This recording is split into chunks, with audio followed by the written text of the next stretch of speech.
Hello and welcome to session 3 of Make a Move, Motion Graphics in After Effects for Beginners. This is Justin Edwards, and we're here today with the final group of animators who have made it to the finish line, and we're going to go through one last project together and hopefully set them free to take their journey on their own from here. Let's go ahead and fire up After Effects, and we will take it away. And again, a thing I always like about After Effects is like I didn't send you anything to download or like, hey, you got to go get this, this, and this, media, etc. You can build a lot of stuff from scratch if you just kind of know your way around. So we're just going to make shapes and letters and start messing around with how they're moving. So a blank project. Let's go ahead and start it. A new composition. That's what I need. I need... Y'all recall, create new composition. That's our friend here. And that will give us our options. And again, I always just kind of generally keep 1920 by 1080. Oops, changed it. Square pixels, 24 frames. Again, this always depends on kind of your project, what's working for you. I'd say you start getting less than 24 frames, you're going to start noticing the animation, like just kind of the robotic nature of a frame at a point in time. Above 24 frames, you're getting into video game territory, soap opera territory. 60 frames a second, you're into like super high frame animation, and that's generally, I think, a lot of shows are shot or animated at 60 frames today, just because they like that smoothness, and it just kind of affords you more work, but also more detail in the movement. I'm gonna go with 24. That's what I'm used to from video world. And the rest, I want my background color for now. I'm going to go with a white just to have the other colors pop a little differently against that background. So, okay.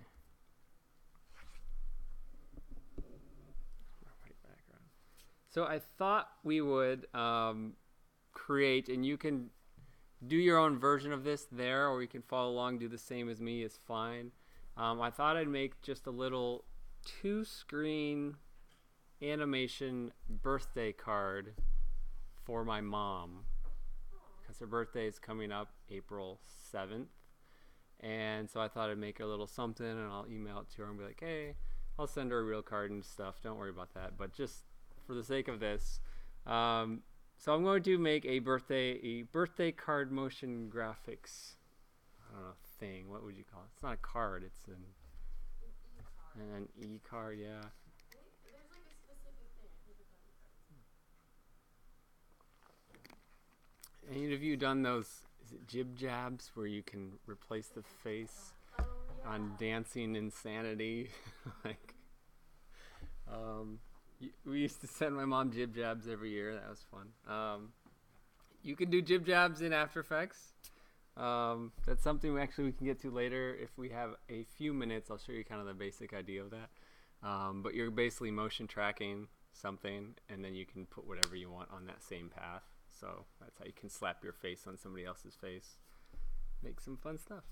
Well, without any other ado, here is my birthday card to my mom. You can make a card to whomever you please. My mom would love all of yours. If you want to share it with me, I'll say we all made you cards. So first things first, I'm not going to get too fancy. I'm just going to start basic. The words happy birthday. So there's my text tool. Shortcut is Command T for that.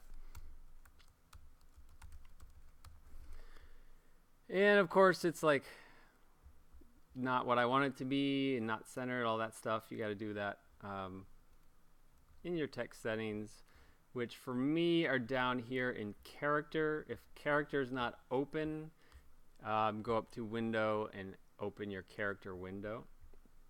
And that's where I need to change the size. Maybe I'll make it a little smaller. The color is terrible for these purposes. I don't know, I want some more pink and purpley festive color.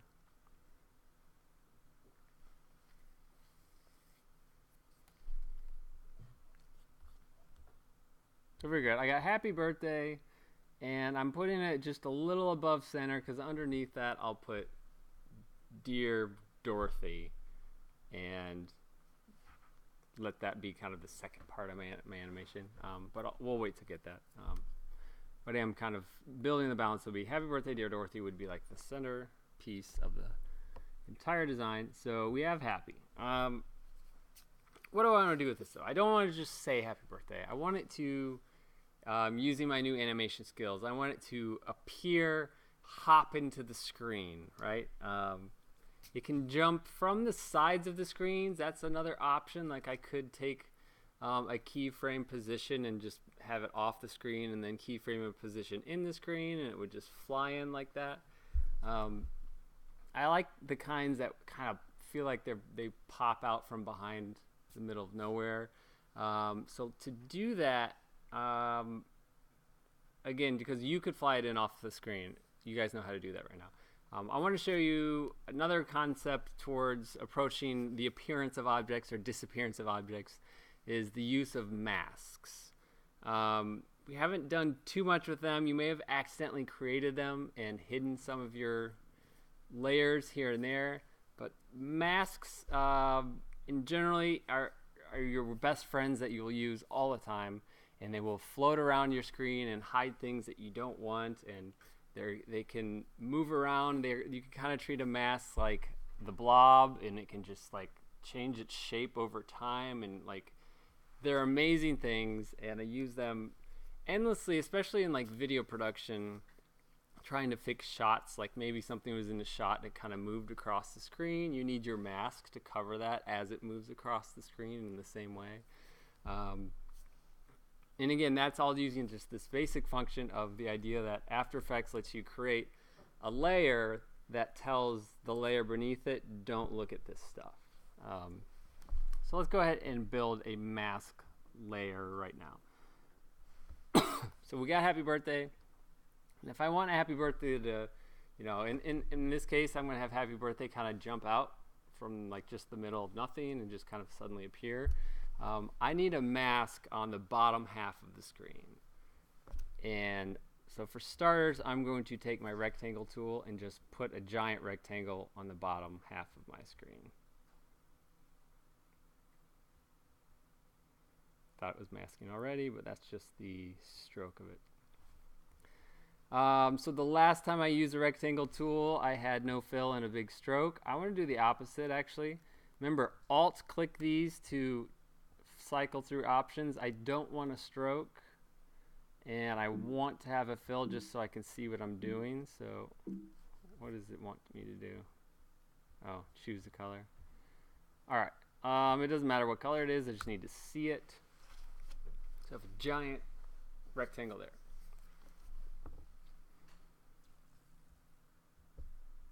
And it doesn't matter where it is. Technically, I just want the top of it to be where I want happy birthday to end up kind of bouncing out and landing there. So if it kind of bounces out from behind the bottom half of the screen and then it'll come up to the top half so we can start seeing it, that's good enough. So it created a new shape layer, and I hope that's what it did for you. Again, if you were on happy birthday and tried to draw a rectangle, it would have made a mask there.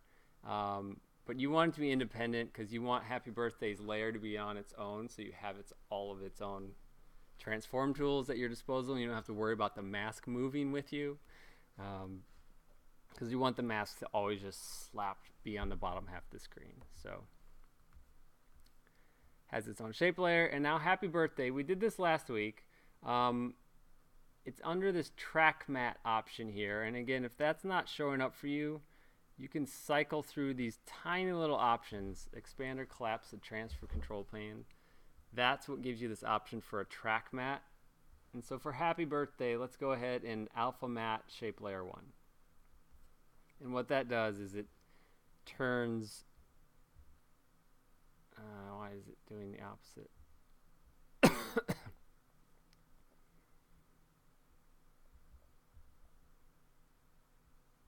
Maybe it's not. Okay.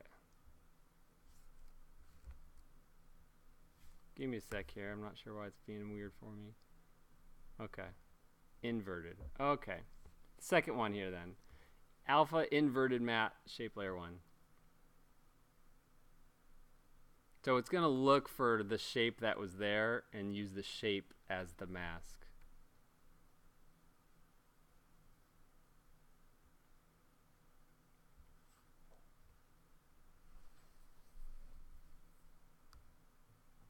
So now if I move my happy birthday around, you can see that when it goes below, it's using that rectangle as a mask so that we can't see it.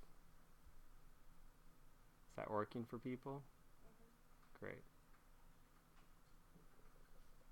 Happy birthday.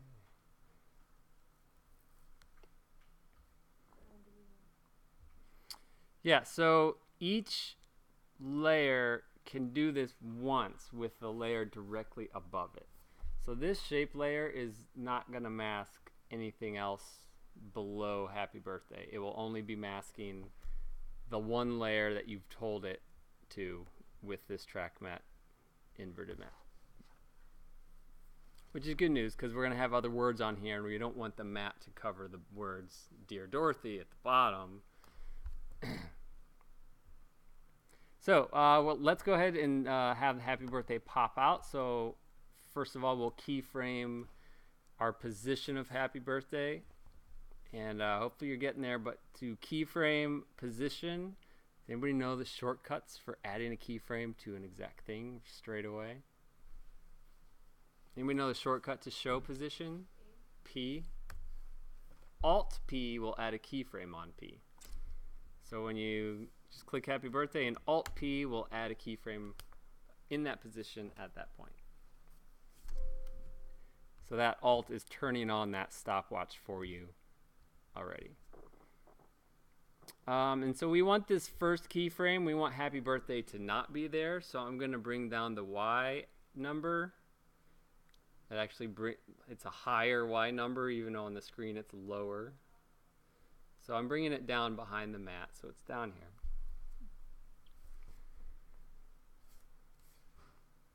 And then I'm going to jump forward to, I know I want this to be pretty fast. I think you'll want it to be even faster than this. I'm at 12 frames. At the 12th frame, I'm going to add another keyframe. Again, I can click that, or I can also hit Alt P. And not there, just the one layer. And then I'm going to, at the second keyframe, I'm going to pull happy birthday back up top.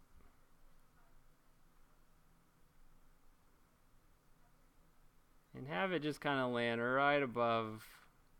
Again, we can't see the mask, but you can see it happening when it starts chopping off the bottom of your letters. So that's pretty good. Doesn't have to be perfect. So when we play this back, we've got happy birthday slides up. Like swing. That's okay. Functionally, that works. I think a lot of motion graphics designers out there would say, hey, there, I'm done, move on. Text appeared from out of nowhere. Very cool. We're not going to be satisfied with that. We want to, first of all, what should we do with these keyframes? What should you do with every keyframe? Ease in and out. Yeah. Turn them into easing frames so that we can mess with the curve. Again, because that's just the idea of I want to tell the computer every single keyframe what I want it to do rather than it just automatically just saying, yeah, there it goes. Even just kind of comparing how dead that plays. Let me get this looping. I mean, just kind of like, happy birthday. Like, it doesn't even feel like, boom, happy birthday, Mom. It's just like, happy birthday. And if the whole thing was just slide in, slide, slide, slide, like you would just feel like it's more, I don't know, like a sci-fi robotic. It just wouldn't feel like it's from the heart. It would just be, hey, I knew how to move stuff out of a mask. Congratulations. That's the half an hour into class version. We're going to see where we get in another hour. So, like you said, let's turn these guys into easy ease frames. So we can do that a few ways. You can select them, you can right click them and turn on ease. which is under Keyframe Assistant, Easy Ease, that first one there, F9. On the Mac keyboards, that's holding the FN function button and pushing F9. That's the keyboard shortcut. You know it on PC? I don't think you have to push the function button. I think you can just push F9, right?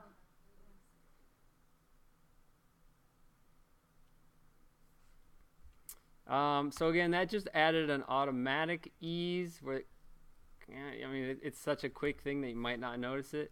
We want to go in and look at the graph editor and tell it exactly what we're wanting. To turn on the graph editor, make sure you've just clicked position so that it shows you the graph editor for positions keyframes. Graph editor is this button here. And we get a look at our curve. So the easy ease made it kind of ease out from the bottom, shoot up at a regular speed, and kind of ease into its ending point. That's okay. I want it to pop out fast and then ease into its resting point rather. So I don't want it to ease out. I want that to go back to normal speed. So there's a few steps in that process, and hopefully this is just review. But to get those little handles so we can start messing with stuff, we've got to split up the X and the Y. Yes? When I got there, I don't have any of those. I just have a Katie's going to take a look.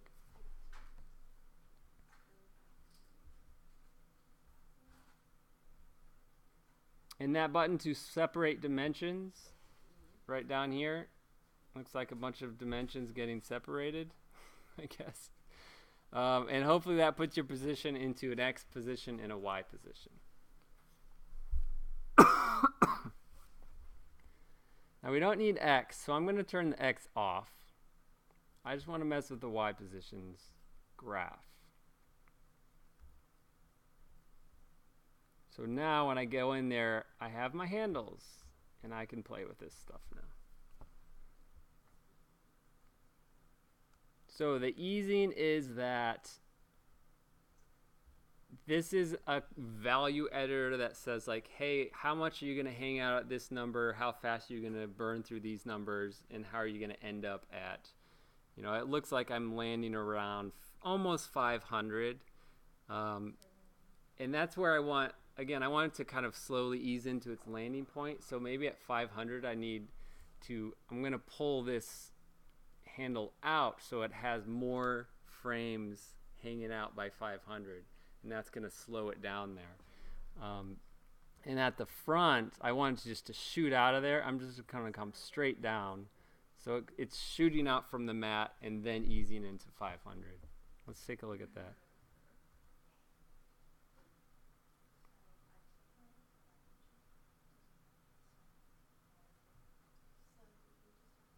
Not super noticeable. Again, this is very few frames animation. So I'm really extreme now. I pulled my second keyframes handle all the way left. Then you get a feel for easing into it a little better.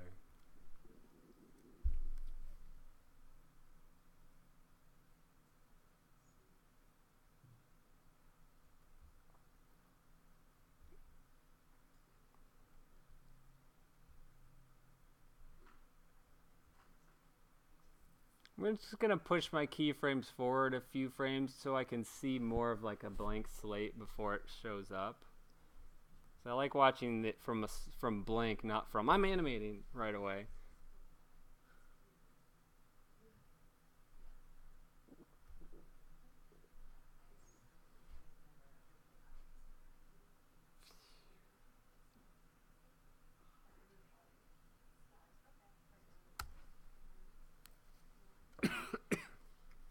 Let her help her, and then we'll get to the next.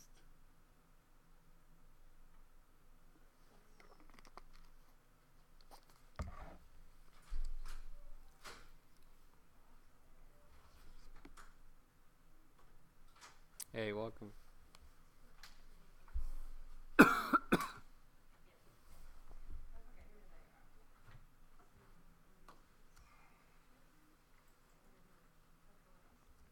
I think I'm going to shorten it a bit, actually. I think it's 12 frames.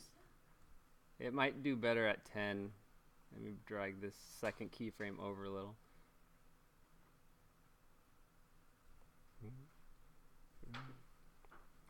Again, pretty simple.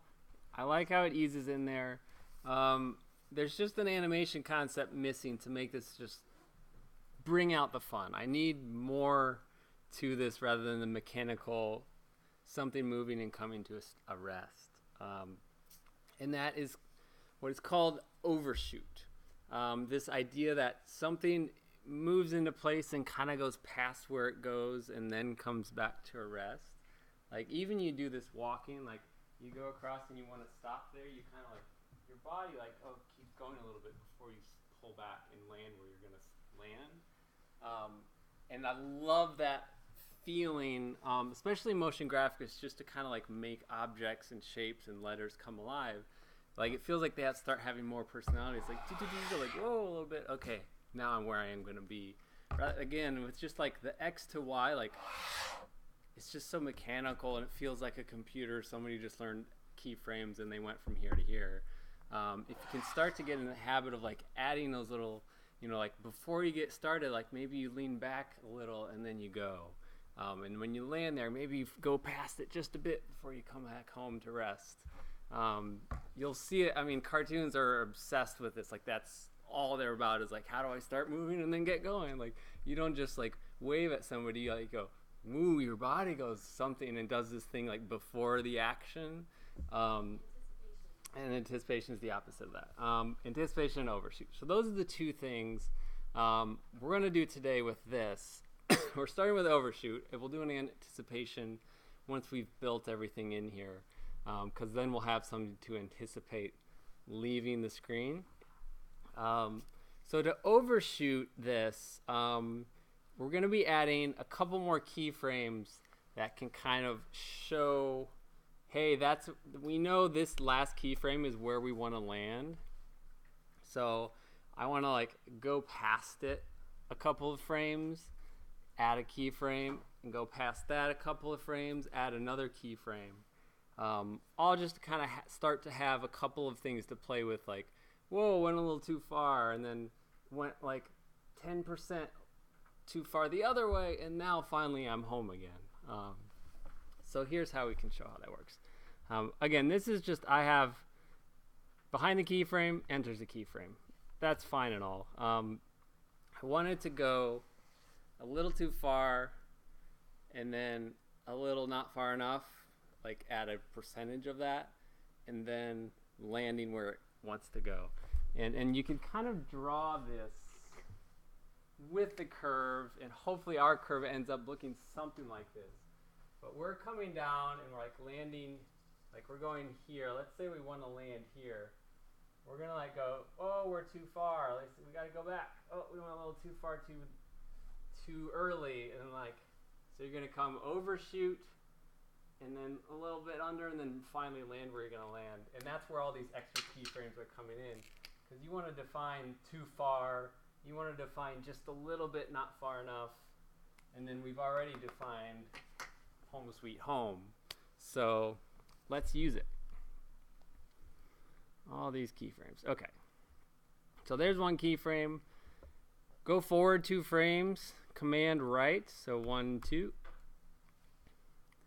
Add another keyframe. Then go forward 2 more. Command right. Add another keyframe. So these are going to be our overshoot keyframes that let happy birthday come in, go a little too far, go a little not far enough, and then finally come home to rest. And all we're going to do with that is change their values slightly one way or the other. And we can do that in the curve. And again, that's the kind of curve in your minds, if you can start imagining getting your brains in the curve land. The first keyframe here, like, so that's the first one where it's behind the mat. This is the one where it needs to go too far. And I can just gonna click and I'm gonna drag it down, which is gonna be too far. And then the middle one here is the one where it's bouncing back, but it's going to go too early. So I'm going to pull that one up too early before where we're home sweet home. And technically these two should be, my math brain is farting out on me. Proportionally less than the next one. It's like this one should probably be as far past home, and this one should be half as far before home. Like it needs to be a proportion, not the same, right? Because it's gradually landing there. It's not like I'm the same past this side and the same past that side. And we literally have a number here, 520. That's what's great about After Effects. It can literally just like you're on pixel 520.57. And so this one is at 500. No, I didn't want to pull that. Stop it.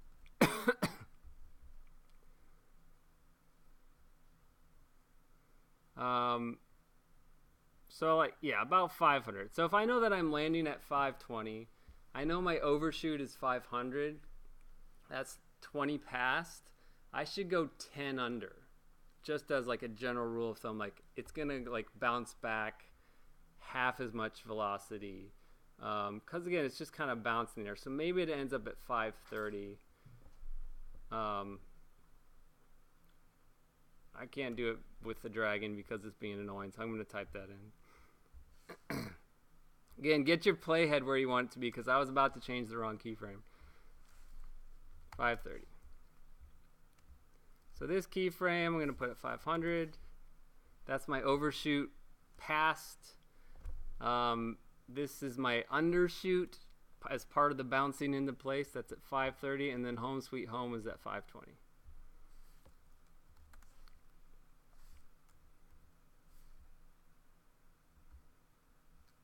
Let's just see how that plays. Okay, it's a little weird. We're going to have to tweak some stuff, because I think it's easing too far into that first one. Again, this is a curve related thing. I think our keyframes are right with the right concept and the numbers. I think our curves are what's kind of messing this one up, because that first one doesn't need to ease so much into the overshoot. Again, I'm zooming in and out of the keyframes by plus and minus, if you just want to remember those. I'm going to ease, all of these should be ease frames. I'm just pulling on their handles. My general rule of thumb is like what looks the best, but it always seems to fall, for the most part with stuff like overshoots in anticipations, is pulling the handles until they just about match the handle underneath, because that kind of gives you this average easiness to it all. And hopefully we'll just kind of see how it feels. But I think this one is all very contingent on that first entry keyframe and hoping it feels good as it comes in overshoots.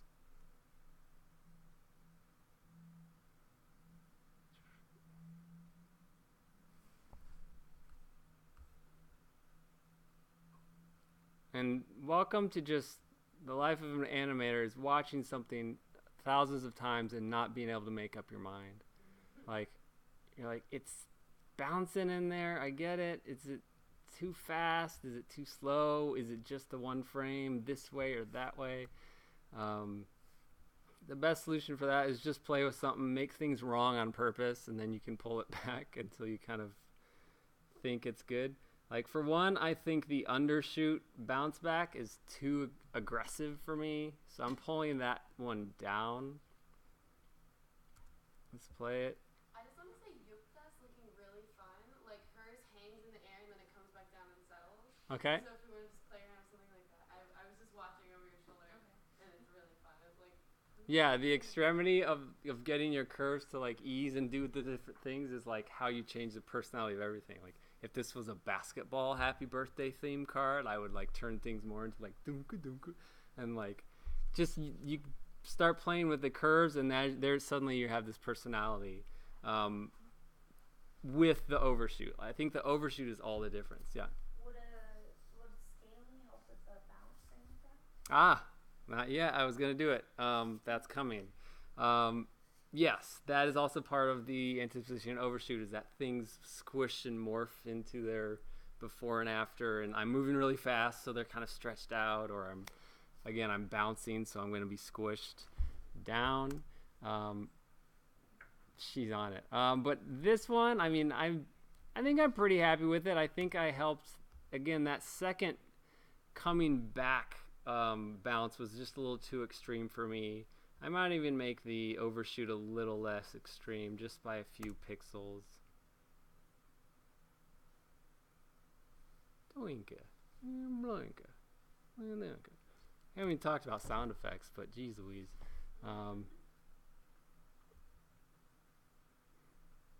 So again, yours will be what it is, but that's the basic concept of adding. Again, you can add as much overshoot keyframes as it takes to get the feel you want.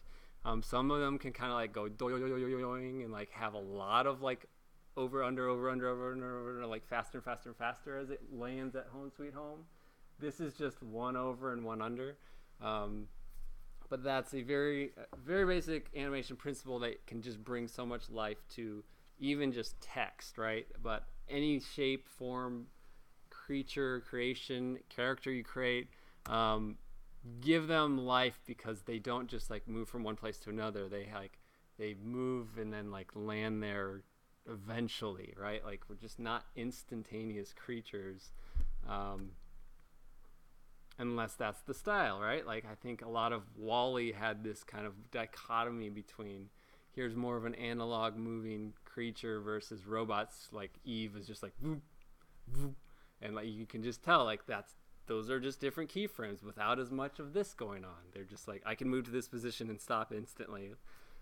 That changes your personality. So just fun things to think about. This is just the words happy birthday, but we're already just talking about those things, and I think that's great. I think that's the right path to take in all motion graphics, even if it's just a bunch of shapes you created from scratch. So let's bring in a concept that she just mentioned too. As part of this motion, there is a stretching and squashing that can occur during movement, and that is achieved with the scale.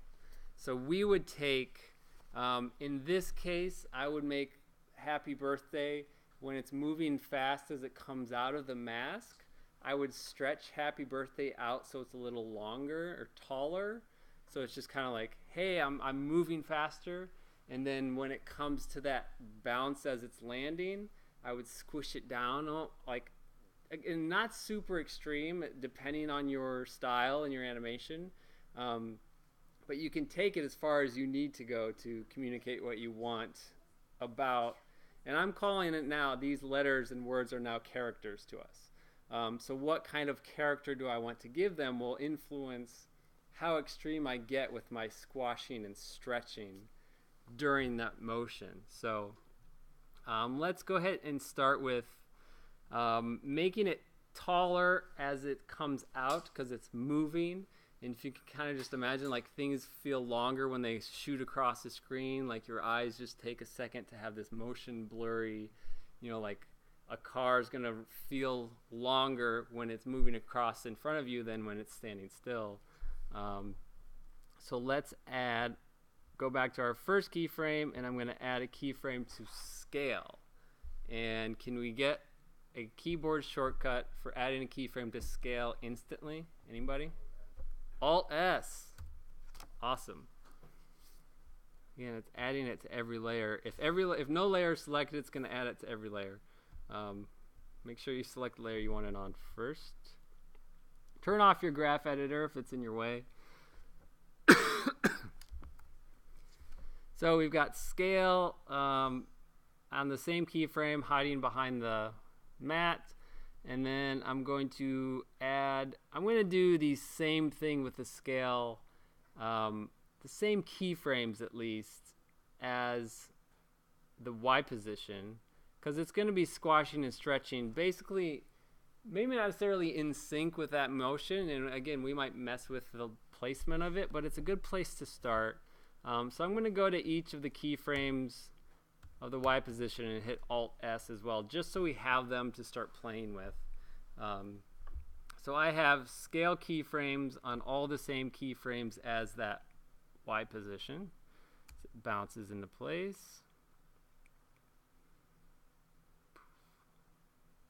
Okay. And so for starters, from that first keyframe to the second keyframe, that's when it's coming out fastest. That's the most speed we get in our motion. So that's when it should feel the tallest. So for my first one, I'm going to stretch the Y percentage. And again, you have to do this separately. You have to turn off this chain link here so that it doesn't also make it fatter. I just want it to be taller. So turn off the chain so that now the vertical percentage is available to move separately. And since the mask is on, I can't quite see how far I'm taking this, but let's just, I don't know, let's see where we land at 160. I might need to go a little more extreme because by the time it gets there, it's already, we're seeing a little bit of the stretch, but maybe a little more extreme just so I see more of it. I'm going to go 200.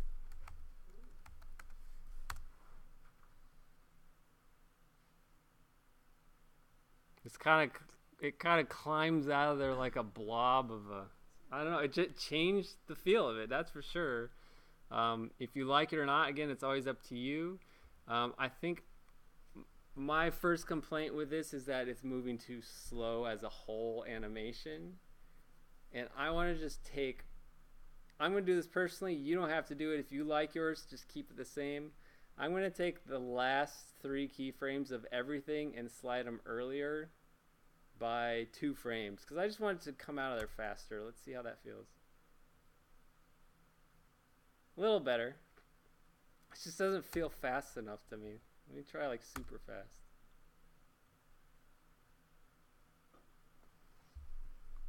For me personally, I like that better. I like it faster, like flop, coming out of there. It still has the little bounce to it, right? It just got out from behind the mask faster. 1, 2, 3, 4, 5, 6. 6 frames for me. Again, depending on your own feel and what you like, you know, that might be 10 frames, that might be 8, that might be whatever is right for what you're going for.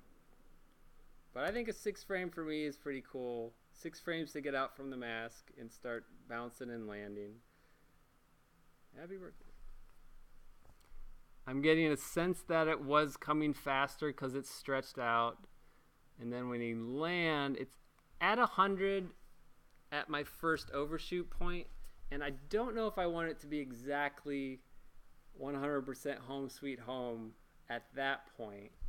I feel like it might still be a little taller then. So I'm going to pull it up, not, I don't know, 120. Let's try 120 and see how that feels. And then, okay. The other problem is now it's like from 120, it's bouncing 2 frames later, it's going to 100% and landing at home sweet home too early. On this keyframe, this is where it should be actually less than 100%. If you want to follow this same idea and saying like zooming out of there, it shoots over 100%. When it comes beneath its landing point, it should be less than 100% before landing at 100%, and that's its finishing spot. So this should be more like, if that was 120, I'm gonna go, that's 20 over, I'm gonna go 10 under. I'm gonna make it 90 on this next to last keyframe. So it is squished down a bit as it's going down to that spot. So let's just play, see how it feels.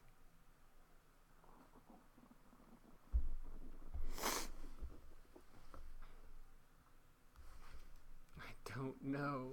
I just don't know. I want to do it slower. Flying out of there. See, that's where it's really sudden to me. It gets to the top and then shoots. comes down like, you know what I'm missing? I would set the scale for it to like squash all the way down a little bit after it's hit the bottom, so that it's not scaling down before it hits that. It's more, it needs a reason to scale down. Like it hit the top, so now I need to scale. It hit the bottom, now I'm gonna scale. Not exactly on, but one frame later. The other thing that's missing from all of my scale keyframes is easing. So nobody called me out on it. Shame on us. First thing we want to do is ease every single one of these keyframes. Even if you're not going to like use it and your handles are just going to be, just behave kind of normally, you still want it as the option so that you can go in there and play with it. So that's easing my scale. But like she said, I think part of this overshoot concept is understanding that like there's going to be position and scale.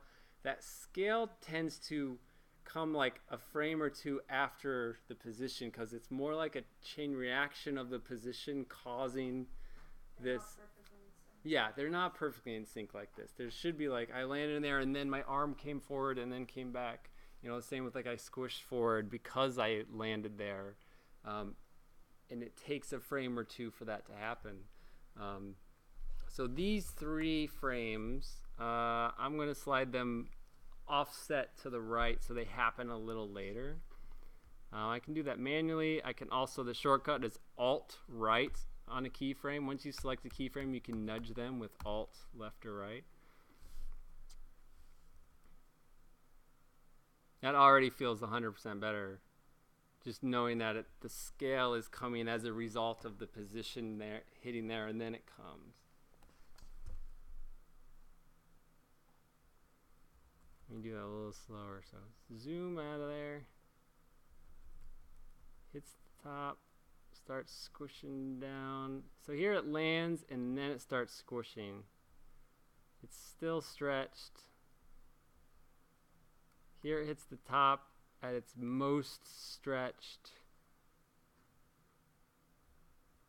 and then it's going to work its way towards getting squished because it hits the bottom, and that's home sweet home position wise, but it still needs a frame to catch up to 100% stretch wise. And we could mess with that for the rest of the day. Honestly, like you'll just start noticing things here and there. You'll never be happy. I think that's somehow it's a good sign though, because people who are too happy too easy don't make the great work. There's something about like that obsessiveness over that keyframe could just eat, and like you find the one frame where it sings and says, I'm here, you found me. But it takes a lot of digging, a lot of messing with curves, placements of keyframes, and all we've done is make Happy Birthday jump out of a mat, right? And that was been an hour of class so far. Yeah. Out of curiosity, so we can also, would you be able to move the mask out of the way? For example, if we want words to appear in the center, could you just slowly move the mask out of the way? Yeah, and that's going to be based on that shape layer, the rectangle. You can move that rectangle wherever you want also during this process. So you're kind of compounding, all of the things you're going to be babysitting. But we got Happy Birthday. For the purposes of the class, I'm going to be happy with that kind of exit from the mat. Like, good job. I think it's got a lot more life than before when there were no keyframes and it was just showing up. Next thing I want to do is I'm actually going to duplicate Happy Birthday. And to do a duplication of a layer, just select the layer in Command D or Control D on a PC. And the reason I'm doing that, I'm also going to duplicate my matte layer. Put that up there too.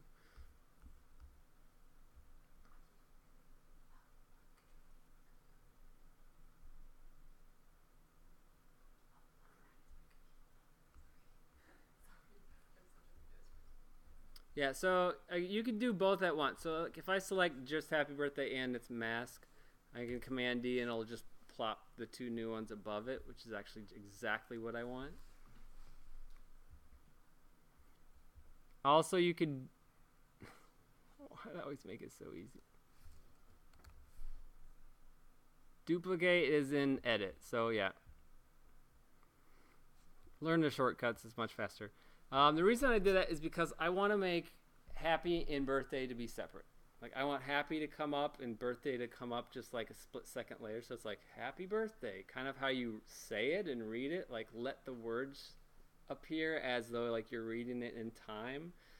Because happy birthday all at once is happy birthday. Like, to me, it's just like it's one phrase, and so it becomes one word in a sense. It's one animated character, where I like separating happy and birthday because it just gives you this nice flow of like happy birthday. It almost like your brain's feeling like, hey, I'm reading that, like da da da da, with two different animations to it, you know. But the reason you build it all at once first is because you just get happy with the animation, and then now when we split them up, we don't have to reanimate birthday. We can just keep the same animations and just slide it down a little. So for happy, I'm going to go in with my text tool, and I'm going to delete birthday. It's going to look weird, of course, because it still has happy from my other layer. You can turn off the layer if you want to be able to see again.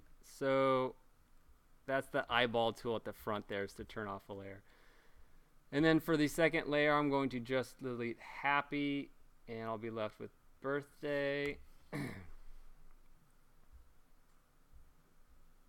And you'll see, at least for me, since my text character paragraph was centering them, I got to use the x-axis and put these back into place.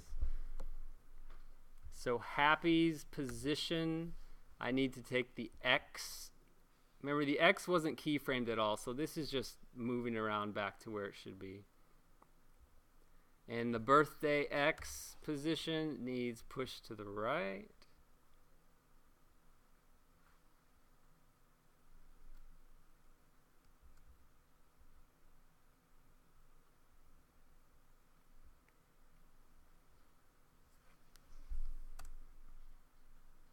So they're both coming out at the same time. I just want to now move birthday later in time, and that's where we can do in the timeline. I can go to the birthday layer and just pull it to the right a few frames. So that will delay the keyframes so they're coming at a different time. Happy birthday.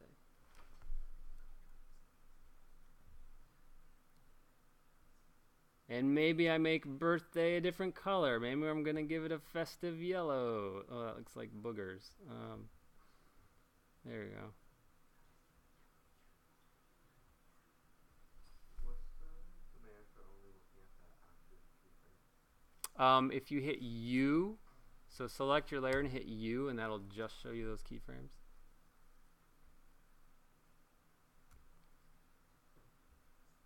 I don't like the yellow. Let's go with... How did you make the mask just like not show? I'm just trying to work with happy birthday, and I don't want the mask to be in my way while I'm deleting happy birthday. It depends, because once your track mat is set, it disappears as a layer. Okay. You'd have to reset birthday and send it to alpha mat again.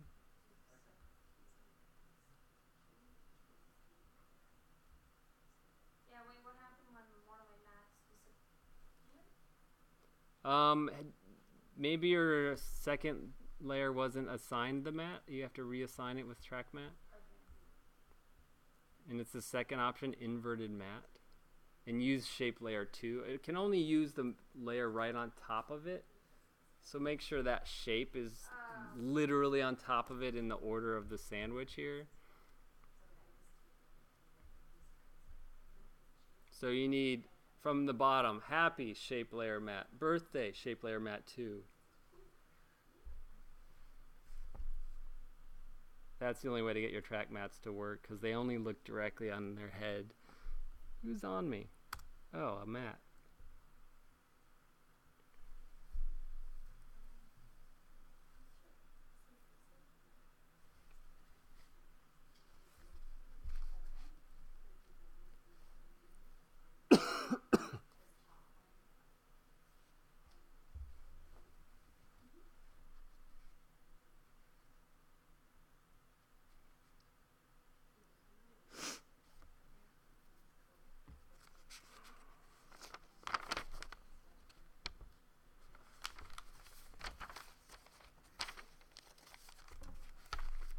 Okay.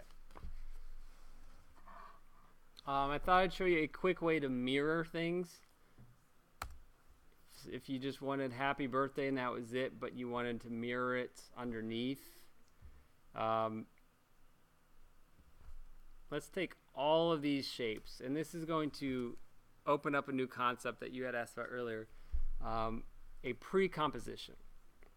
So we just did all this animation work for happy birthday, and we want to squish that down into a pre-composition so then you can take that pre-composition and start doing other things with it without having to worry about all those layers and the responsibility of those keyframes. You can always go back into that composition if you have to do tweaks, but ideally if we're happy with happy birthday and our animation, we can make it a pre-composition and flatten it down so that then we can take that and start doing fun stuff with that as its own object. So select all of the layers you want in your pre-composition, and that for us is all of the layers. And a few different ways to make a pre-composition. You can right click and hit pre-compose. You can also, I thought it was there too. It's always never where you think it should be. It's under layer. Okay. Under layer, you can hit pre-compose, and also the shortcut is Shift Command C. And that brings up this window here, pre-compose. This is going to make a new composition literally in your file project window. And what it's going to do is main option, move all attributes to the new composition. Yes, that's what you want to do. And then hit OK. So you'll see now it's created Precomp 1, and Precomp is now just its one single layer existing within the composition we had been working on. So now it's just happy birthday, but we can't, like if we try to look at the keyframes or position, they're all gone because they're all within that composition. And if you wanted to tweak, again, like I said, you can always double click the pre-comp and that will open it up so you can go back in there. But again, this is kind of like later, like we're happy, we don't want to tweak anything yet. We just want to use the pre-composition to do some silly stuff like mirror this so that it's like happy comes out and it's like both sides and birthday. And how would you do that? Let's take that pre-comp and I'm going to duplicate it. So Precomp 1, Command D, so we now have two pre-comps. They're just playing on top of each other so we can't even see what's going on. With that new one that I just made, I'm going to hit R to open up rotate, and I want to rotate it 180 degrees. Now let's watch. It's almost ready. It's just backwards, so we need to flip it horizontally. And this isn't something I'm going to use for my mom's birthday card, but it's just like FYI, future notice if you ever need to mirror something. The other one is in the scale, and this is something you might not always be aware of. You can take your scale, take out the constrained proportions, and you can go negative. We're going to go negative. I'm going to take the first part of the scale. I'm going to go negative 100, and look what that did for my text. So that flipped it, and we now have the mirror image because it wrapped it around. So we rotated it and flipped it by using the negative 100. And if you watch what's happening when you're going to negative, it's just you're taking it. You could make it fatter, but you're making it so skinny that it reverses on itself, right? And that's why the negative for scales can come in handy for you if some client someday is like, hey, can you mirror that and have it reflect? Also, like if you have water or something, like there's just different reasons you want to mirror stuff. That's how you can do it, and that's just using pre-compositions that you can just then gives me another version of what that whole animation is, and then you can put it somewhere else and do whatever you want with it. So now, and then I could even, you know, stretch it out a lot. So maybe it's like reflecting on some strange kind of building side, or like maybe there's a mirror there that's all like warped. Maybe it is water that's just we could add ripple effects to the reflection, stuff like that. That's how to do that. Also, upside down reverse letters look like Russian alphabets. I don't know if you guys get that feel. Happy birthday. That was a timely joke because we were in conflict with Russia right now, guys. So topical. But forget that. I don't want that right now. I just wanted to show you how to do it because it's just one of those little side tips. Now I want to have the appearance for the rest of Happy Birthday, Dear Dorothy. So that's going to be like to my mom or whatever whomever you want to send your birthday wishes to. And these ones I was just going to do. These ones popped out from behind. We could have Dear Dorothy pop down from. That probably makes the most sense. We could have them fly in from the sides and be like, Dear Dorothy. It could fly in from off the screen. Yeah. What happens when you duplicate the pre-comp and then they show up in your project? Very good. I will show you why. If I can't build that again for me. Okay. Because there's a difference between duplicating a timeline and duplicating as another file for your project. So this pre-comp, let me just do that again real quick since it didn't like me. And scale -100. So happy birthday. If I go into, say I wanted the mirror to say something different, like happy birthday, Dear Dorothy. Like maybe that's what I wanted to do. When I go in and to that pre-comp, and if I changed happy to dear, and then my mom, it's going to change both of them. Because I've only duplicated in concept in that it's all looking at those same animation that I did in the one composition. If I wanted to have free access to make them say different things, I have to go here and duplicate the file. That'll make pre-comp 2, and that's what I would have to bring down. And that's good. That actually came up when I was playing around with this. Now we can have them say different things. Let me just get this going. Because it's treating them as different files. Let's put that back to happy birthday.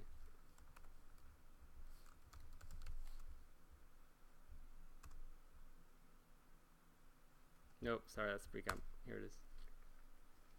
So your pre-comps are going to be, no matter how many times you use the pre-comp, it's all coming from the one same animation you made.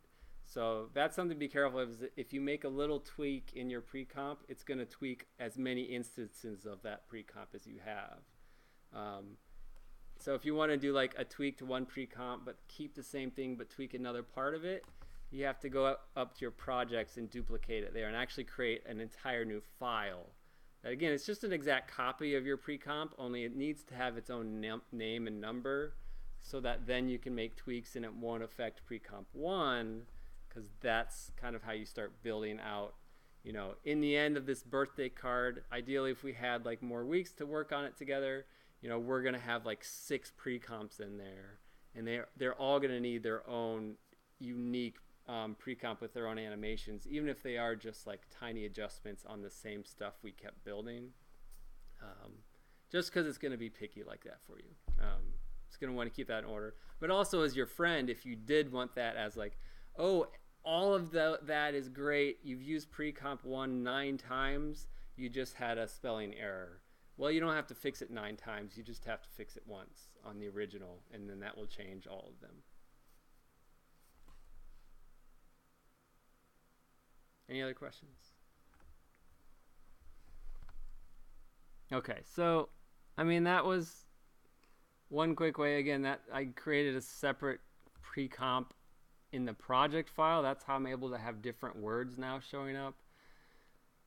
But I want to build Dear Dorothy separately, so let me just undo that.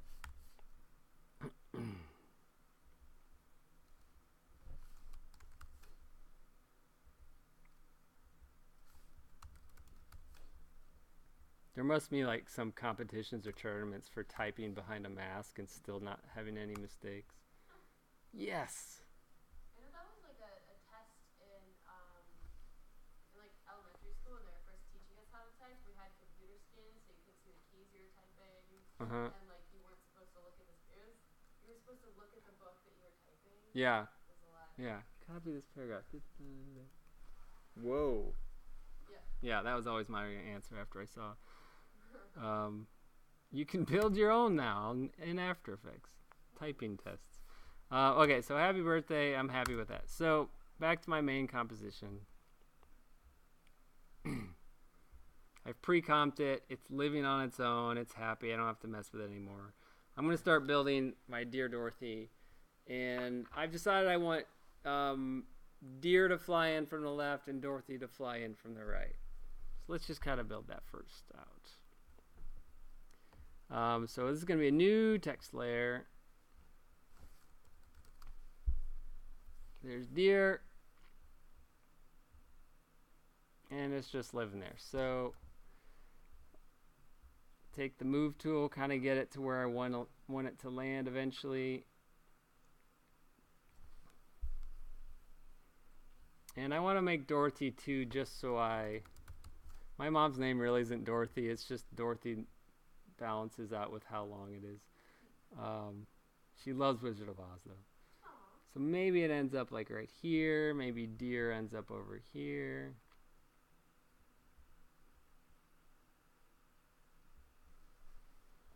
Looks a little crowded to me. I don't know. Let me click it.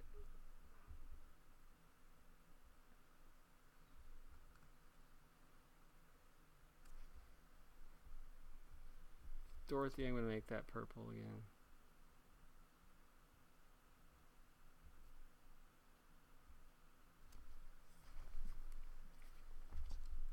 When you're picking colors, you can use the eyedropper. If your color already exists in the world, you can use the eyedropper from that color picker and go find it. And then you know you're exactly right. Okay, happy birthday, dear.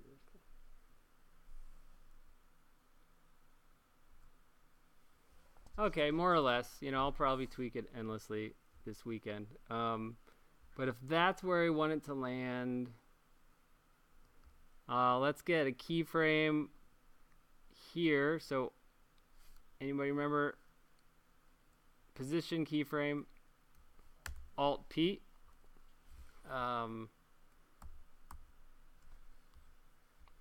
know that last animation was 6 frames to get to where it landed. I'm probably going to go 6 again. So 1, 2, 3, 4, 5, 6. At least that's where I was happy. I don't know where yours ended up being happy. So we have the 6 frames that's going to take the move in there. I need that first frame now to be off screen. So I'll take the X of that first frame and slide it off. And keep going.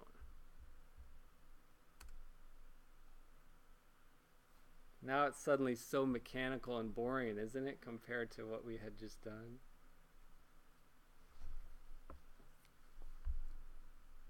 I don't know, maybe it's a little too fast. Let me go 7 frames. I'm going to go 8.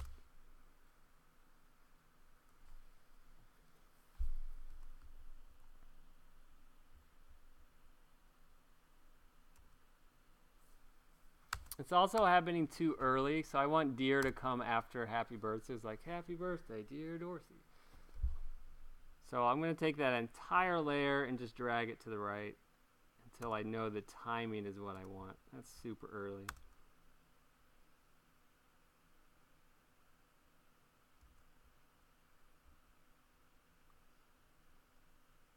And it's super slow. 8 frames is too much for me. And take the second one, pull it back to 6.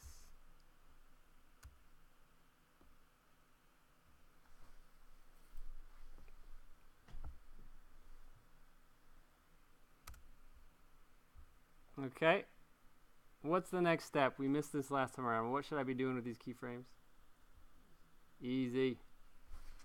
Bring your friend Easy Ease. Function F9. You can also right click, keyframe assistant, Easy Ease. Sorry, I just watched Straight Outta Compton a couple weeks ago, so. And again, it has no life. It's just zooming in there. Let me look at my graphs for my position. I'm okay with it easing into its home spot. I think it needs to just fly out of there and then slowly end up, slowly as you can, even though it's just 6 frames, it needs to be flying out of there. So again, I've got to split my dimensions. So I'm just messing with X this time. I can turn off the Y stopwatch. Let's just keep it on the X, because that will let me fly out of there and then ease into home.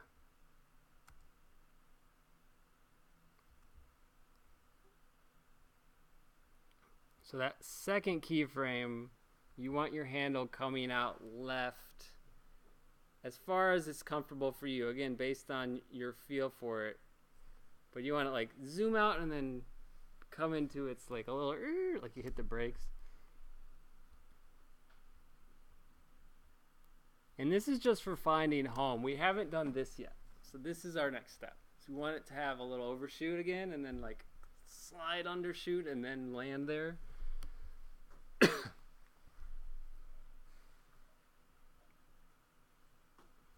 Was that a sigh of frustration, or is there anything? Just like starting to do all this again with all the keyframes.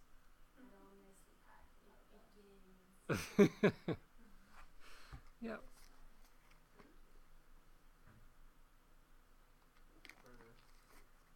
For scale, are you going to shrink it from the back? Yeah, it's going to be fatter as it flies. So yeah, let me just go ahead and build out this, go forward a couple frames, add a keyframe, a couple frames, add a keyframe. So this will be my overshoot and undershoot. Now my overshoot needs to be more than my undershoot. Again, I won't know till I play it, but I'm just dragging them by the eye just to play with it. Whoa, that's stupid.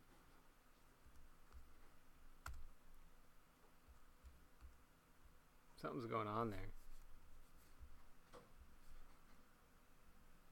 Bam, bam, bam. It's just way too extreme. And I'm not easing out of there. I'm just dead going from one keyframe to the next. Again, always pull on your handles. Always make your eases actually exist and then get to where you like them, not where the computer is telling you where it automatically is assigning them. It's still too extreme.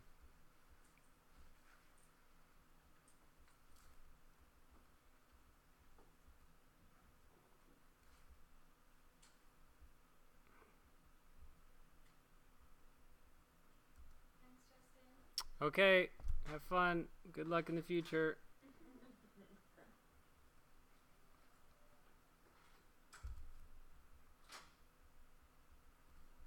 I think my under is way too extreme. Again, I'm just dealing with, like, your eyes don't do the scale. Like, this ramp looks really extreme to me, but it's still not enough.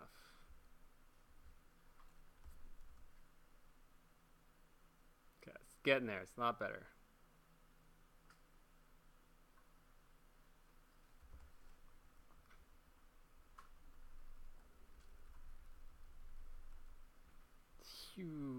Over, under, got it. Again, I'm just talking myself through it. I think the unders always needs to be a little more subtle, because it's only very slightly undershooting such a lower percentage than it overshoots. That looks better to me for now. And it looks terrible. Stop watching it. It gets worse. Life of an Animator. So the hit on the next thing. We want to also make it as it's moving in. Since this is moving left to right, that scale is going to stretch horizontally. So happy birthday was going up and down, so that was stretching vertically. We want this horizontal scale to stretch for us so that it's fatter when it comes out, and then it kind of eases into its normal weight, its target. So let's get some of those same keyframes, but for scale. So I'm going to Alt S on all of the same spots as there. Again, remember we're going to offset these, but just to get them set up. Click on your word, hit U. That will open up anything with a keyframe, and that's a great way to kind of navigate around keyframes only with J and K. And we showed those last week, but that's kind of how you start zooming around After Effects and just getting to know. You'll forget these in a week if you don't use After Effects, so just try to get in the habit of playing something in After Effects every week, and then you'll never forget them. But take a month off and you're dead.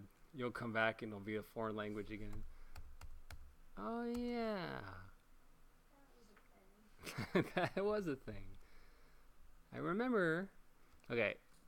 The other part of the scale is we need to unchain it because we only want to stretch it horizontally, not vertically.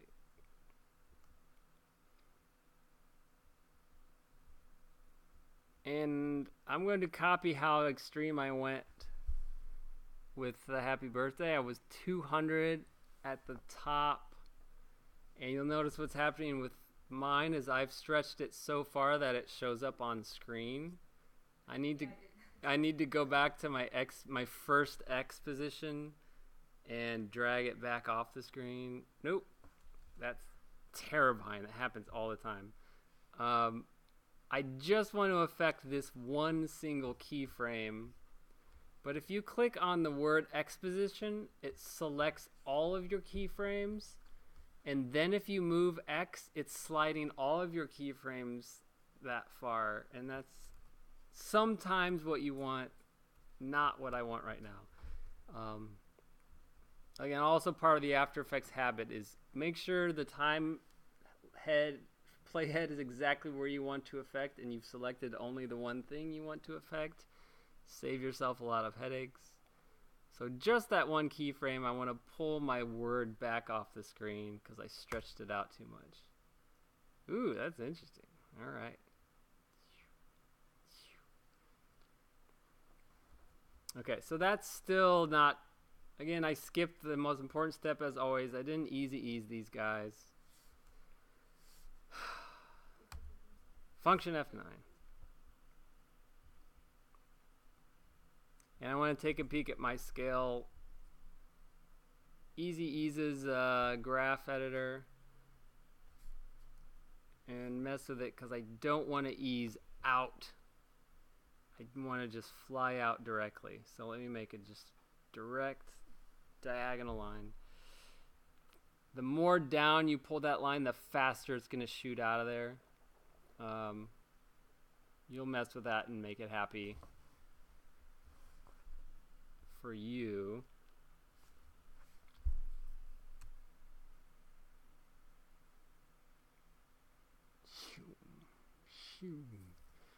I need to keep doing the scale though, because I just did the first frame at 200%.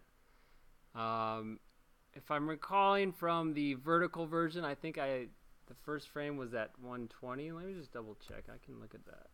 No, I can't. It's in a pre-comp. All right. Not that important to me. I'm still going to guess. I was going to say that first overshoot frame, I think it was up about 120. So it comes in blazing in at 200. It's squishing down to 120 because it's slowing down. And then the undershoot keyframe is going to be less than 100% because that's where it's like slowed down already and now it's squishing up to get into place. So 200 and then 120, and then this is the squished one, which I'm going to put at 90. And then finally it gets to be a happy weight at 100%. That's what I actually look like. Don't look at me earlier. And you'll notice some weird stuff. Again, we could go down this rabbit hole.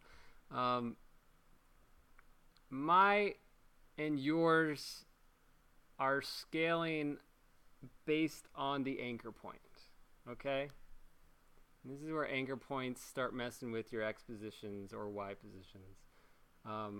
Because at the end, it's squishing, but then like squishing in from both sides. And it's annoying. I just want it to squish where the movement was, right? So you need to adjust your X either to make up for that, or you need to move your anchor point so that it's squishing in from the right or the left. Like, oh gosh. Guys, I'm sorry, but it just, that's part of being an animator, is that you start realizing like every tiny little thing can affect how it's going to play for you. I'm going to adjust my X position in hopes that I can kind of rough it in and just kind of make it feel right. Because to me, in the end, it's always what feels and looks right to you rather than what did you actually do as a trick behind the scenes. However you can pull it off, pull it off. I'm sure there's some professional way, or maybe there's a plugin out there that babysits all this for you. We get to do it all manually because we're poor people who are using the Creative Cloud because we're in school right now, but just deal with it. It's fine. So yeah, I hate that it squishes in and then both sides are squishing in like that's not the kind of look I'm going for. As it comes in, it's fine. It's going to hit its wall and bounce back, and that's where I don't like it squishing together like that.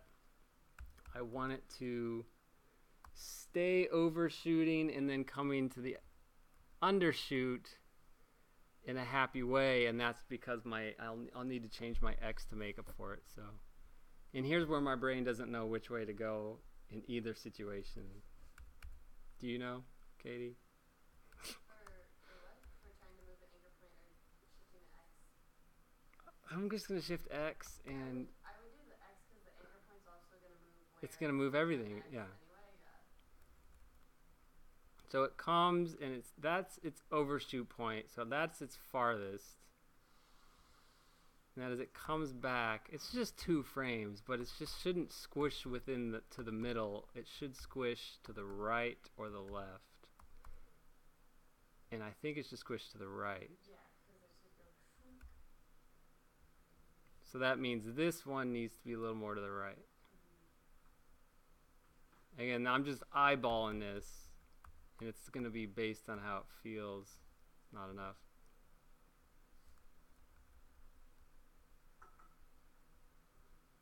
Ugh. That was almost there. This is nasty.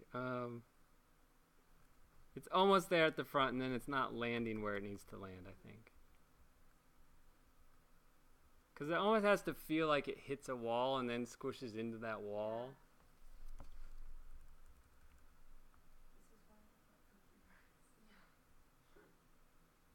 It's almost there. It needs a little more, like she said.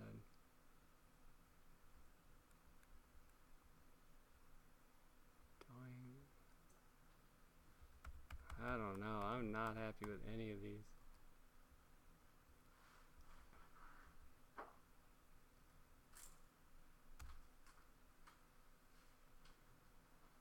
Ugh. It's gross.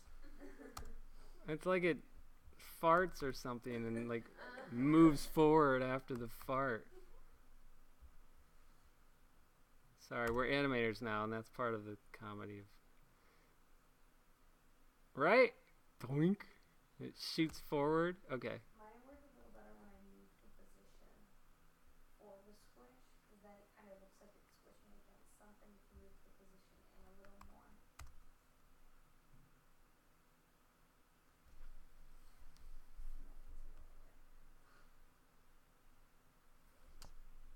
Yeah, right now it just feels like it's easy. It's just kind of slowly going farther the whole time. It doesn't ever really overshoot. So that's too far, I think. And then it shouldn't end up there. It should be back.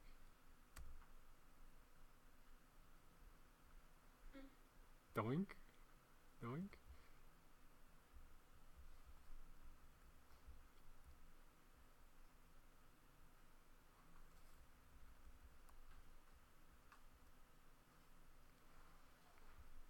And it's also just squishing too fast maybe from there to there. I don't know.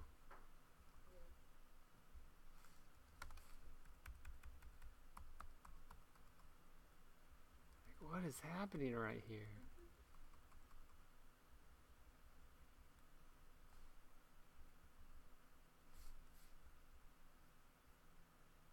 Come back.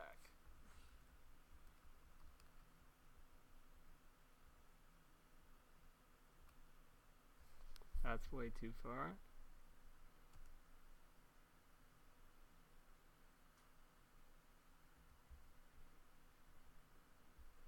This is too high.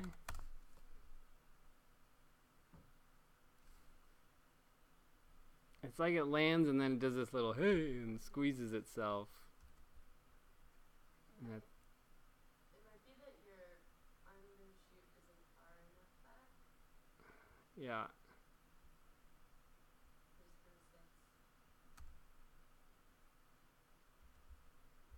Which makes the landing point too far. Ooh, okay, getting there. A little better. I think my overshoot needs to go a little more.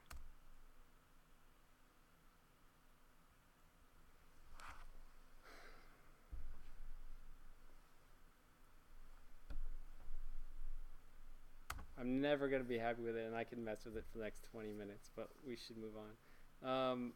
Any questions? We getting the basic principles at least that work and that start coming into play. I wanted to take all of this and then kind of show you the opposite of overshoot, and that is the beginning of a movement, which is called anticipation, and that all of this stuff is great and then it wants to go somewhere, so it needs to have this little like, before I move I'm gonna do this like crouch down kind of thing. So let's do that with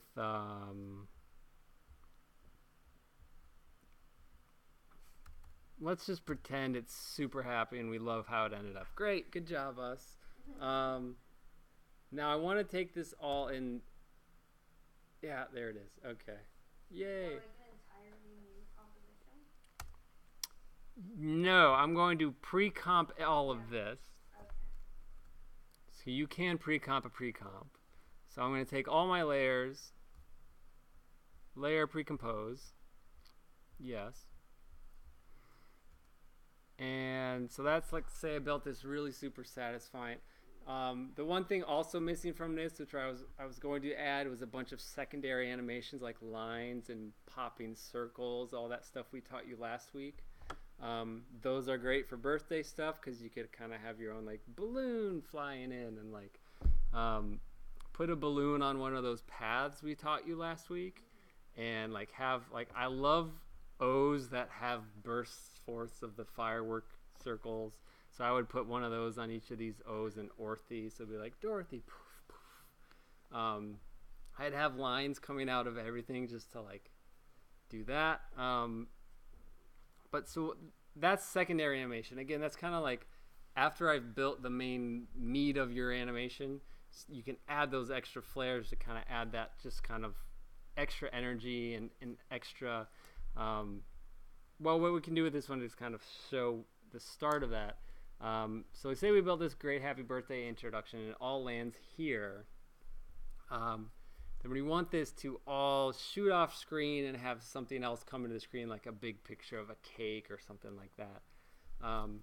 We would take this pre-composition and as part of anticipation, we would have it depends which way you want to go. I was going to have it squish down and shoot up off the screen. So let's just do that, just to kind of use that as the jumping point, literally. So do squish down and jump off the screen. That's going to be position and scale keyframing. So let's start with just the move off the screen. So I'm going to Alt P so that I keyframe my position of this whole thing. And again, my playhead is down here after the animation. So it's like, oh, the animation did its thing and now it's ready to get out of here. So I had an Alt P there. And then depending on how long this should take, probably 10 frames is too long, but let's try 10 frames. Within 10 frames, I'm going to shoot this thing off the screen north like that. And again, give your work area a little breath at the beginning because it's always nice to see it before the animation starts. Dear blue, and then it's coming up. I would add the easy ease to shoot out of there. And right now, the easy ease, this is the Y coordinate. Let's go ahead and split the coordinates again as usual so that we can start messing with our curves. What's the key again for easy ease? Function F9. So it's the FN key on the bottom there. So I'm okay slowly like taking its time to jump out of there, but then it should just shoot out really fast once it gets going. So I'm going to ease out. And again, that's going to be telling your curve, hang out at 500 a few more frames than usual. In this case, like 2.5 maybe. And then shoot out of there completely off the screen super fast. Like it at this basically at the top of a roller coaster that and then just shoots down. Let's see how that plays. It's like a little slower at the front and then goes faster as it goes out. As usual, I think it's too slow, so I'm going to, I don't need X, I'm just going to use the Y. Make it a little faster. 8. Phew. And you're going to add sound effects to all these.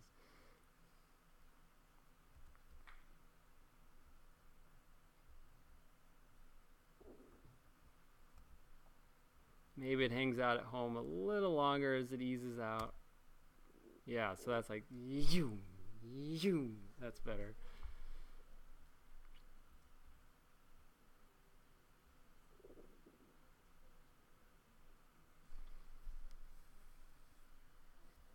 It's just like Mike's wave at the Pixar Science Center display.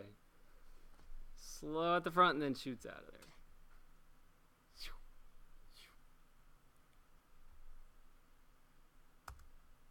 Fantastic move. I'm happy with that. Let's get our squishing. So that's a scale keyframe. Turn off my graph editor. Alt S and add a scale keyframe there. And add another scale keyframe at the end.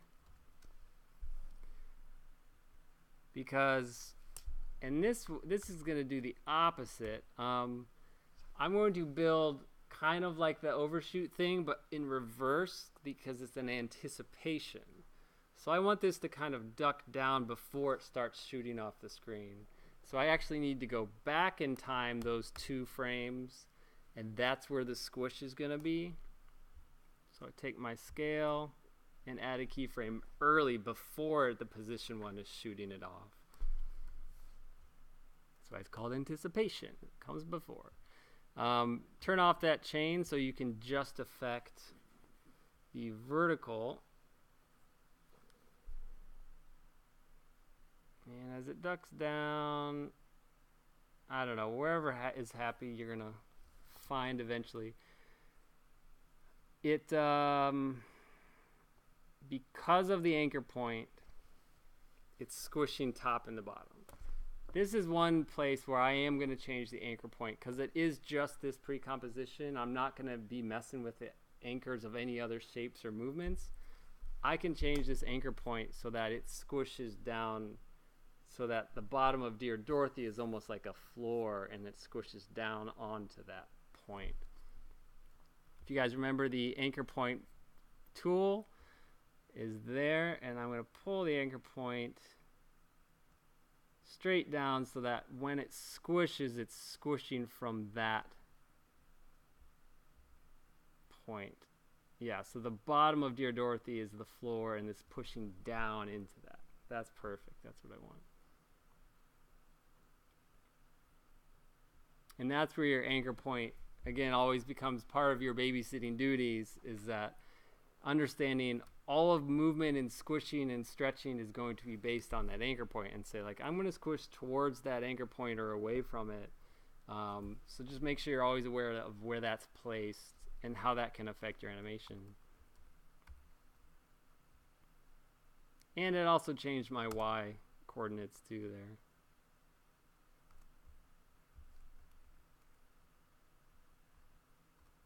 So that's the squish. I took it, squished it down to 80% height. It needs to do the duck down, so I need to go back earlier in time, even another couple of frames, to make it normal. So like it starts at normal percentage, then it goes to the 80, and then it's actually going to shoot up into infinity because it's going to be jetting out of here and getting taller as it goes. So here's all 100% happy animation, and it's going to squish down to 80, and as it goes off, it should be stretching infinitely.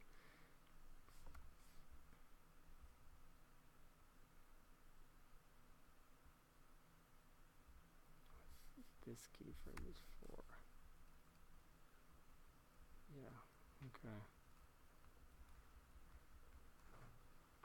So it's all normal, squishes down, then shoots out. My shooting out, it should be stretching longer and longer as it goes over time. So my last scale keyframe, I'm going to make super tall, 200% maybe. Let's just see how that's.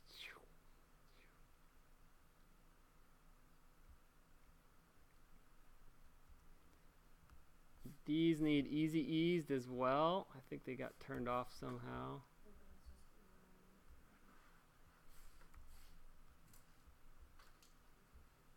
And take a look at your frame, your curves.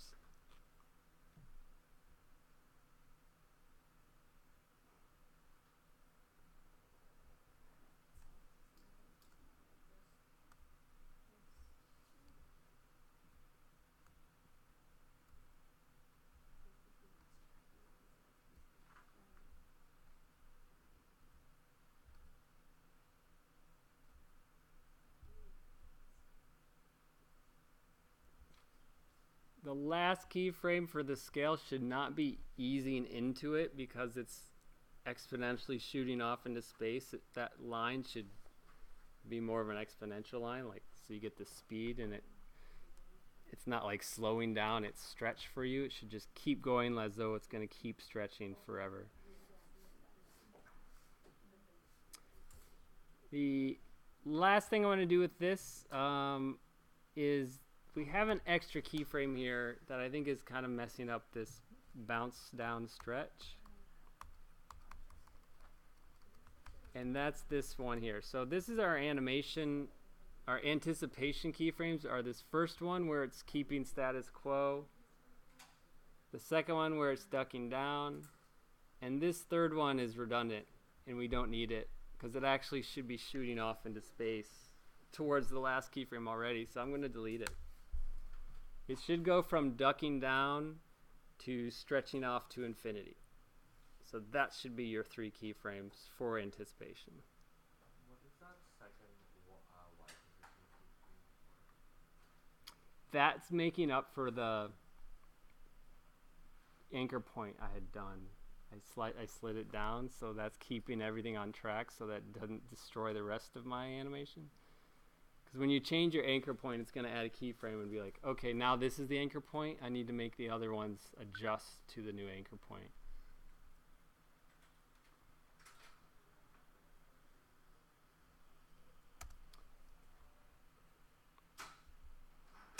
That deer is just bothering me because it doesn't look good, and I'm just going to delete it right now. I think your scale is too close to the same amount that Mm-hmm. I think that's what the issue is. So you either need to make your scale more extreme or your motion more extreme, or like one of them has to be either less or more. Yeah. To offset.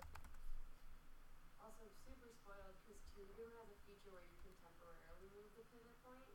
So it's like if you wanted to move the pivot point to scale it in like that without changing Just the for that message. when you need it. Oh my god, it's so amazing. Makes sense. Why is it still being annoying? Oh well. Yeah, because it's like, and it kind of looks like it hiccups here in the middle. I would make the scale smaller, or like the change from squash to stretch faster. Mm-hmm. Oh yeah, because it should be shooting out once it's Yeah. free. Yeah, it should not ease out of there. That was because I deleted the keyframe. It was like, hey, then I'll So make it just auto. make up for it with easing for you. Like, no, pal, No, buddy, that's not what it we're out of here.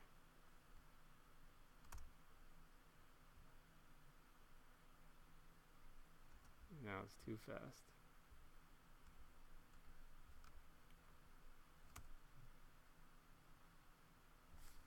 These are really awesome. That one's really funny. What? She got her deer to work, and it's because she went really far with the overshoot, Uh huh. and it so when it scales, it can scale independently of just like the small little space that it's moving in. Her deer is very successful, I think. Well done. You can do the next one. Where do we go from here? I think my exit stretch is too extreme. Come back down a little. So what do you call the opposite of undershoot and overshoot? Anticipation. It's kind of, I mean, I wouldn't call the opposite per se, but it's just going to do this At the beginning, right? before movement. Yeah. Yeah. So anticipation, it's both like you refer to you say anticipation both undershoot and overshoot, or Yeah, I would call them separate things. So the overshoot, undershoot is going to be happening at the end of when it's landing somewhere. I mean the opposite of it. Sorry, Yeah. but you refer to them both as anticipation. I'd say they If go it's at the beginning, Yeah, beginning is always anticipation. regardless whether it's like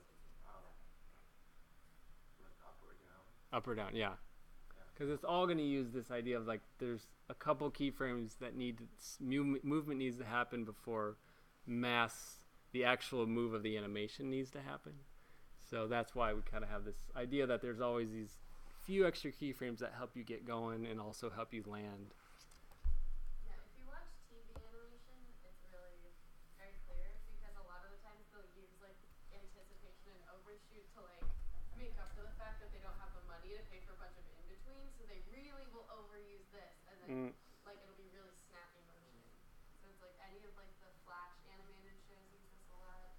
Pretty much everything on TV does. Yeah, just very basic common animation 101. That's like, that just kind of sets you, again, it's like some of it's no-brainer stuff once you realize why they're doing it or how they're doing that. But most people don't get that lesson. They just sit down to After Effects and go, hey, a keyframe, and then another keyframe. I made it stuff that move, so I'm happy. Turn it in. Like, when you stop and take a second to think that like everything that's moving should be treated as though it's a character with a personality and like you can adjust how it moves around, like then you're already on your way towards like greatness, but also just joining like actual people who worry about that stuff for a living, and set yourself apart from people who are just like answering calls on Craigslist. Like, I can do that motion graphics, and like, really, you can, since you've been and thought about these principles. Most people aren't getting those principles, and they're just keyframing X, Y, see you later. So, well, hopefully this was a great experience for you all. It was for me too. I love introducing people to After Effects, and even if it just seems like we barely did anything, we're making words move off and on the screen. There's a ton of concepts in here that you'll take with you forever and kind of grow from here. So that's on you. Have a wonderful time from here. We'll see you around. I have a question. Clapping for you guys. When you